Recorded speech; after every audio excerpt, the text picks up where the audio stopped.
Ramai nampak homestay baru tumbuh bak cendawan, terus fikir, oh, buat homestay ni senang je.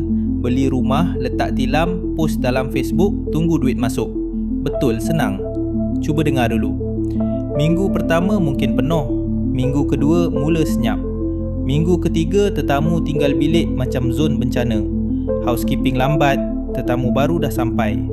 Tekanan emosi, percayalah bukan sedikit. Pukul 2 pagi ada yang telefon tanya, pintu ni buka ke tolak? Ada yang tak pandai guna water heater. Bayar ansuran rumah lain, bayar bil elektrik lain. Modal perabot belum habis, iklan pula kena jalan setiap bulan. Kalau tak pandai jaga servis, rating jatuh, tetamu pun hilang. Jadi, senang ke jadi owner homestay? Bina homestay itu senang.